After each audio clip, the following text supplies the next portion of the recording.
Thank you very much. Good evening, everybody. It's wonderful to hear about all the different changes that are in store for us and are happening as we speak. And it's wonderful to just be aware of all the change that's going on and all the change that's possible. I read somewhere recently that the world is changing now quicker than it has ever changed, but more slowly than it will ever change in the future.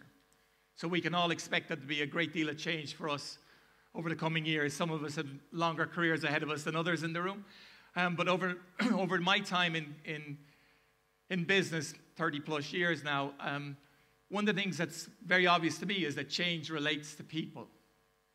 And in organizations that are changing, the organizations look for people who are able to change, who can cope with the change, who are willing and able to adjust their mentality as things change. Perhaps it's new products, new ownership, it might be launching into a new country, whatever it might be.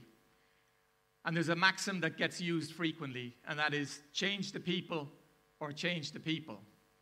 And what this means is that people are thinking in the organization are saying, which people are able to come with the change and be part of that future? Can we work with them to help them be part of that future? Or are they so unable to change that we really need to replace them with somebody else?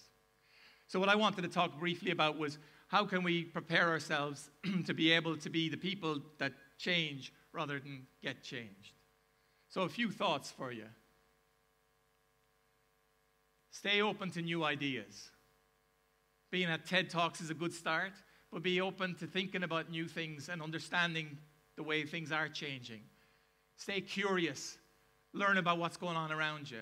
One of the biggest challenges with change is the fear of the unknown. So the more you can know, the less the chance of that fear, right?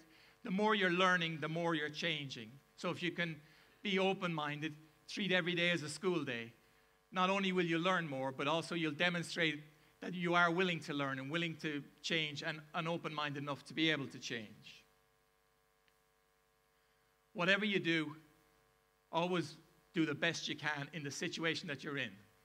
Even if you think it's a short-term situation, even if you think you've made the wrong choice and you've gone down a route that you don't want to stay going, do the best you can while you're at that.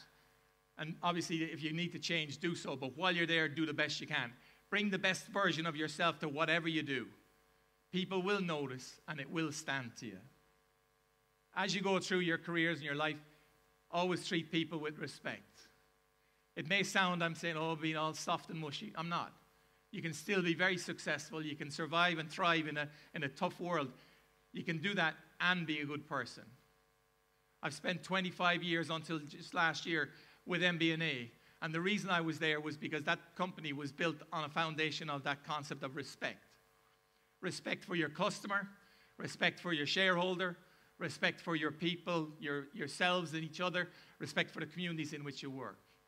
You know, that concept of respect is foundational to that business, and we were able to be successful. So you can be good and also be successful. One of the things we're very proud of is the fact that we were frequently ranked highly in those great place to work surveys that people do.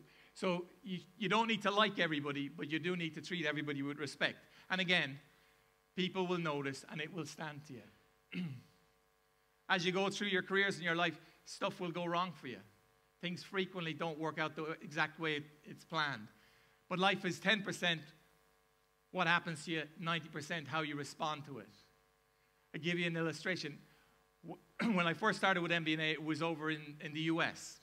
And one of my first projects was to work on an international strategy to expand the company internationally. I was a junior analyst, but I was working on this team. The ultimate outcome of that work was that we opened an office here in Chester.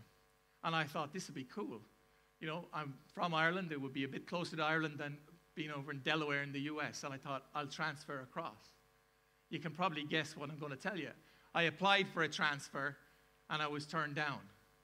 I was devastated. I was like, come on, I'm a local almost. Plus, I know what I'm doing. You know, it was a tough one to take.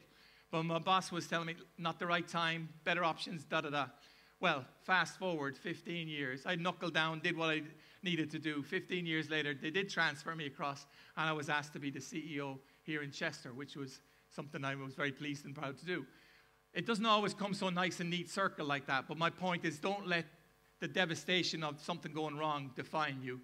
Let what you do about that define you. So always think about it as not the 10% that happened to you, but the 90%, how you respond to it. If you have a good education, and all of us here, I think, can claim that one, and if you have a good job, you're privileged. That is the way it is. Accept it. But remember that with privilege comes responsibility. If you have the privilege of a good education, make sure you live up to the responsibility of making the most of that education. If you have the privilege of a good job, make sure you live up to the responsibility of doing that job to the best of your ability. If you have the privilege of a leadership role within an organization, make sure you live up to the responsibility of the leadership that comes with it, looking after your people, looking after that organization, ensuring that you live up to the expectations of that role. Companies are the same. If you have the privilege as a company to operate in a community, you have the responsibility to be a good corporate citizen, a good neighbor, and give back to the community. I love to think of it in the way John Wesley talked about it. Do all the good you can, by all the means you can, in all the ways you can, in all the places you can, at all the times you can, to all the people you can, as long as ever you can. A lot of words, a lot of you can.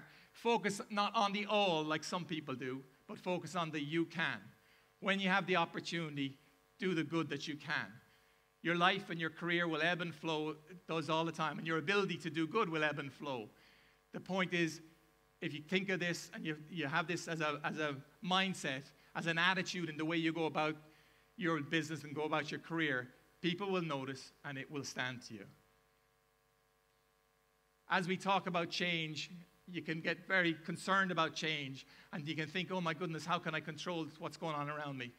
There are things that are going on around you over which you have no control.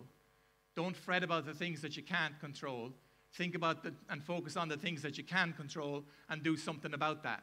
And one single thing that you can control is your attitude.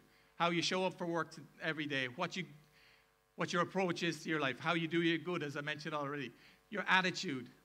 And this nice little quote is one that stuck with me from many years back. It's your attitude, not your aptitude, that determines your altitude. Keep thinking about how you want to do things, how you want to be perceived, and work on making sure that you're one of those people that they want to keep within the organization, if that's what you want to do. But you want to be changing and controlling your change rather than having change imposed upon you. So those are just a few thoughts around how to position yourself in this ever-changing world so that, as I say, you will be the one controlling the change about you, what you choose to change, rather than have change imposed on you and somebody come along and saying, you know what, we don't want him or her anymore. We can find somebody else because they can't adapt to the changing world within which we're operating.